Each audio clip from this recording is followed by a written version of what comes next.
আমার প্রিয় ছাত্রছাত্রী, আমি দীপান্বিতা ম্যাডাম আমার ইউটিউব চ্যানেলের নতুন আর একটা ভিডিওতে তোমাদের সকলকে স্বাগত।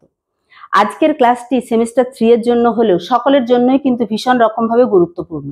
সকলের জন্য বলতে আমি বলতে চাইছি, ধরো যারা চাকরির পরীক্ষা দেবে বা মাধ্যমিকে তোমাদের হিমবাহের কাজ আছে, হয়তো পুঞ্জিতক হয় এই পোর্শনটুকু নেই বা কার্স্ট অঞ্চল নেই, কিন্তু তোমাদের হিমবাহের কাজ আছে এবং জিওগ্রাফির বেসিক জিনিসগুলো জানার জন্য আজকের ক্লাসটা খুবই গুরুত্বপূর্ণ। তাই যে যেখান থেকে দেখছো অবশ্যই কোনো রকম স্কিপ না করে প্রথম থেকে শেষ পর্যন্ত দেখবে, অবশ্যই অনেক কিছু জানতে পারবে। আর সেমিস্টার 3 এর জন্য বলি, তোমাদের যেহেতু কনসেপ্ট ক্লিয়ারের ক্লাস আমার চ্যানেলে আছে, এমসিকিউ এর ক্লাস, এবিটি এর টেস্ট পেপার থেকে সলভ, তারপরে আমি যেটা করছি সেটা হচ্ছে প্রত্যেকটা চ্যাপ্টার থেকে 25টি অতি গুরুত্বপূর্ণ প্রশ্ন, যেই প্রশ্নগুলির আনুষঙ্গিক কথাগুলি যেগুলি বলে যাব, সেই আনুষঙ্গিক কথাগুলি থেকেও বিভিন্ন প্রশ্ন আসতে পারে। তাই প্রত্যেকটি কথাও কিন্তু মন দিয়ে শুনবে। এবং যেহেতু অতি গুরুত্বপূর্ণ, বারে বারে একটা কথা উল্লেখ করছি, অতি গুরুত্বপূর্ণ প্রশ্ন, তোমরা নিজেরাও বুঝতে পারবে যে তোমরা টেস্ট পেপার বা যেগুলো তোমরা কোশ্চেন পেপার সলভ করছো তার মধ্যে কিন্তু এই কোশ্চেনগুলোই ঘুরে ফিরে আসছে। ফলে অবশ্যই একটা খাতা কলম নিয়ে বসে যাও, এগুলো তো লিখবেই, সঙ্গে আমি যে কথাগুলো বলছি অবশ্যই প্রত্যেকটা কথা লিখে নেও। তাহলে কি হবে না, এই যে ধরো মৃত্তিকা বিসর্পণ, শিলা বিসর্পণ, ট্যালাস বিসর্পণ বা শিলা প্রপাত, কর্দম প্রবাহ, মৃত্তিকা প্রবাহ, সলিফ্লাকশন, অবস্কর পতন, এই যে বিভিন্ন টার্ম গুলো আসছে, এই টার্ম গুলো সম্পর্কে তুমি কিন্তু তোমার মতো করে দু এক কথা লিখে নিতে পারবে। ঠিক আছে, এবার শুরু করছি মূল আলোচনায়। মূল আলোচনায় যাওয়ার আগে বলবো, তোমরা যদি চ্যানেলে নতুন হয়ে থাকো অবশ্যই চ্যানেলটা সাবস্ক্রাইব করে পাশে থাকা বেল আইকন প্রেস করে নোটিফিকেশন অল করে দিও। আর তোমাদের কাছে যেমন গুরুত্বপূর্ণ সেরকমই তোমাদের বন্ধুদের কাছেও যেহেতু গুরুত্বপূর্ণ, তাই অবশ্যই ভিডিওটা তাদের মধ্যেও শেয়ার করে দিও। 25টি নির্বাচিত এমসিকিউ ভূমিরূপগত প্রক্রিয়া বা ভূমিরূপ গঠনকারী প্রক্রিয়া থেকে। চলে যাব 1 নাম্বার প্রশ্নে, বহু বিকল্প ভিত্তিক, যেটা সিম্পল বা বেসিক টাইপ। পুঞ্জ সঞ্চালনের গতির ভিত্তিতে পুঞ্জিত ক্ষয়ের শ্রেণী বিভাগ কে করেছেন CFS শার্প 1938 সালে। 2 এর দাগে, নিচের কোনটি ধীর প্রবাহী পুঞ্জ ক্ষয় নয়?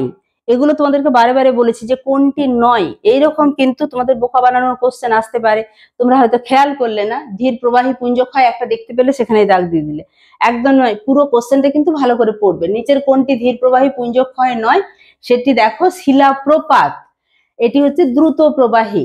এরপরে নিচের কোনটি ধীর প্রবাহী পুঞ্জ ক্ষয় প্রক্রিয়া? ধীর প্রবাহী হচ্ছে সলিফ্লাকশন। চলে যাব 4 এর দাগে, যে প্রক্রিয়ায় একটি সুনির্দিষ্ট ভূতল বরাবর শিলাখণ্ডের আকস্মিক সঞ্চালন ঘটে সেটা হচ্ছে স্খলন বা ধস, অর্থাৎ বি এর দাগেরটি সঠিক উত্তর।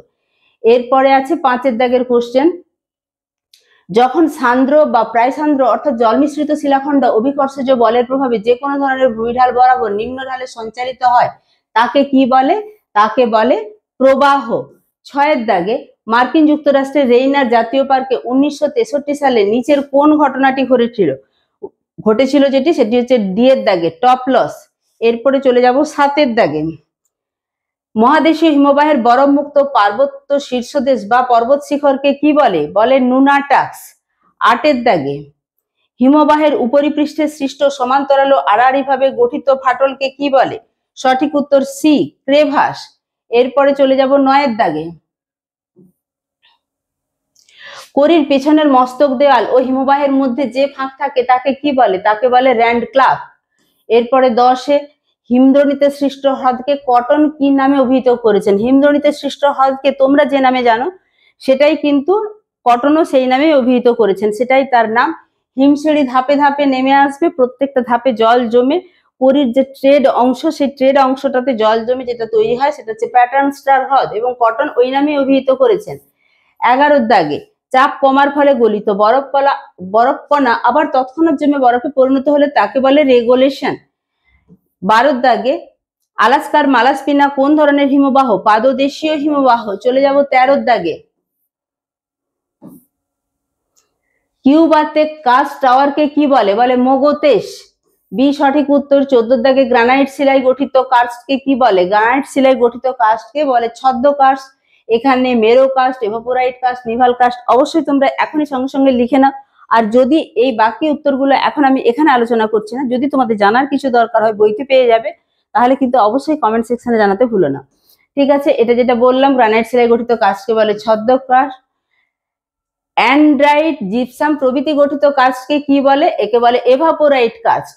16 দাগে, দুইটি দ্রবণ খাতের মধ্যবর্তী উঁচু শিলাখণ্ডকে বলে ক্লিন্স বা ক্লাইন্স, অর্থাৎ বি সঠিক উত্তর। 17 দাগে শূন্যস্থান পূরণ করো। পৃথিবীর গভীরতম কার্স্ট গুহা হচ্ছে গুফরে বার্নার্ড, যার গভীরতা 1130 মিটার, ফ্রান্সে অবস্থিত। 18 দাগে ছোট গোলাকার হেলিকটাইটকে কি বলে? বলে গ্লোবিউলাইট, সি সঠিক উত্তর। 19 দাগে দেরাদুনের তপকেশ্বর জানি আমরা বিখ্যাত। ছত্তিশগড়ের পাঁচমারি অঞ্চলে কার স্তম্ভ দেখা যায়? এখানে যে অপশনগুলি আছে তার মধ্যে এ তে আছে তপকেশ্বর পাঁচমারি, সঠিক উত্তর এ। চলে যাব 20 দাগে ঠিক ও ভুল নির্বাচন করো। মৃত্তিকা বিসর্পণ অতি ধীর গতি সম্পন্ন প্রক্রিয়া, একদমই ঠিক। সলিফ্ল্যাকশনের ফলে নিভেশন রিজ তৈরি হয়। সলিফ্ল্যাকশনের ফলে একটা যে শৈলশিরার মতো এই যে নিভেশন রিজ বলতে হিমবাহ যখন এসে গলে যাচ্ছে, অর্থাৎ হিমবাহের শেষ প্রান্তে এই নিভেশন রিজ তৈরি হয়। 3 দাগে শিলাপত্তনের অপর নাম টপলস অবনমন, এক প্রকার কনজেলিফ্ল্যাকশন। এখানে বিকল্পগুলি দেয়া আছে, দেখো। সঠিক উত্তর হচ্ছে এ, 1, 2 সঠিক এবং 3, 4 ভুল। 21 দাগে, এটা তোমাদেরকে বারবারই বলি, যেটা খুব গুরুত্বপূর্ণ, হলোকাস্ট। হলোকাস্ট হচ্ছে চুনাপাথরযুক্ত অঞ্চল।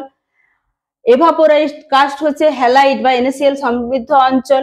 কাস্ট গ্রানাইট যুক্ত অঞ্চল, অর্থাৎ সি গেল 1 এর সাথে। নেভাল কাস্ট হচ্ছে চিরহিমন অঞ্চল, অর্থাৎ ডি গেল 3 এর সাথে। তাহলে সঠিক উত্তর হয়ে গেল কি না সি এরটি। এরপরে যাব 22 দাগে, সঠিক ক্রমটি নির্ণয় করো। আকৃতি অনুসারে কাস্ট গর্তগুলিকে ছোট থেকে বড় অনুসারে সাজাও। এটা তোমাদেরকে বারে বারে বলেছি, ক্লাস করতে করতে বলেছি, পরে কোশ্চেন পেপার সলভ করতে করতে বলেছি। শৃঙ্খল, ডোলাইন, উভালা, কলজি একদম তোমাদের মুখস্থের মতোই আছে, তাহলে আর এখানে কিছু বলার নেই, সি সঠিক উত্তর। 23 দাগে, এখানে হচ্ছে ডায়াগ্রাম বা চার্ট ভিত্তিক প্রশ্ন। এখানে দুটো ভূমিরূপ দেখানো আছে। নিচে যে ভূমিরূপটি দেখা যাচ্ছে তাকে স্পেনে কি বলে? আমরা জানি এই ভূমিরূপটি সার্ক বা করি, কিন্তু স্পেনে কি বলে? স্পেনেই কিন্তু একে বলে করি। এখানে যে অপশনগুলি আছে তাতে করি আছে সিতে, সঠিক উত্তর সি। চলে যাব 24, বিবৃতি ও কারণ ব্যাখ্যা, অ্যাজারশন, রিজনিং টাইপ। সকল প্রকার ক্ষয়কে পুঞ্জক্ষয় বলা হয় না, একদমই ঠিক। সকল প্রকার ক্ষয়কে পুঞ্জক্ষয় বলা হয় না। কেবলমাত্র অভিকর্ষজ বলের প্রভাবে ক্ষয় হলে তাকে পুঞ্জক্ষয় বলে, একদম ঠিক। তাহলে এখানে যে বিকল্পগুলি আছে 1, 2 ঠিক, সরি এ এবং আর, অর্থাৎ অ্যাজারশন এবং রিজনিং দুটোই ঠিক, এবং আর হচ্ছে এ এর সঠিক ব্যাখ্যা, অর্থাৎ এ হচ্ছে সঠিক উত্তর। এরপরে চলে যাব 25 দাগে। তোমরা কেস ও কোড ভিত্তিক প্রশ্ন, বুঝতেই পারছো, এই অংশটুকু পড়ে নিতে হবে। এখানে দেয়া আছে গ্রাবরেখা কাকে বলে? হিমবাহের পাশে মধ্যে ভূমিভাগে বা ফাটলের মধ্যে বা হিমবাহের সামনে ইতস্তত ভাবে সঞ্চিত হলে তখন তাকে কি কি বলে? বা গ্রাবরেখা কখনো কখনো বলয় আকারে, কখনো কখনো স্তরে স্তরে, কখনো অন্য গ্রাবরেখার উপর সঞ্চিত হয়। এই প্রত্যেকটি কিন্তু অবশ্যই লিখে নিও, এটা মাধ্যমিকে আছে। কোথায় হিমাবদ্ধ গ্রাবরেখা, কোথায় তলদেশ গ্রাবরেখা, কোথায় সম্মুখ গ্রাবরেখা, কোথায় রোজেন গ্রাবরেখা, কোথায় বলয়ধর্মী গ্রাবরেখা। বুঝতেই পারছো আমি যে টার্মগুলো বলে গেলাম সেগুলো এর মধ্যেই আছে। তবে আমাদের এখানে কোশ্চেন আছে, একটি গ্রাবরেখার উপর অপর একটি গ্রাবরেখা সঞ্চিত হলে তাকে কি বলে? তাকে বলে রোজেন গ্রাবরেখা। তাহলে এ হচ্ছে সঠিক উত্তর। ঠিক আছে, ভিডিওটি যদি ভালো লাগে অবশ্যই একটা লাইক করো। আর এই ভিডিও তোমাদের সাথে সাথে তোমাদের বন্ধুদেরও গুরুত্বপূর্ণ, তাই বন্ধুদের মাঝে অবশ্যই শেয়ার করে দিতে ভুলো না। আবারও বলছি, চ্যানেলে যদি নতুন হয়ে থাকো অবশ্যই চ্যানেলটা সাবস্ক্রাইব করে দিও। সুস্থ থাকবে, ভালো থাকবে, মন দিয়ে পড়াশোনা করবে। দেখা হচ্ছে পরের ভিডিওতে। টাটা।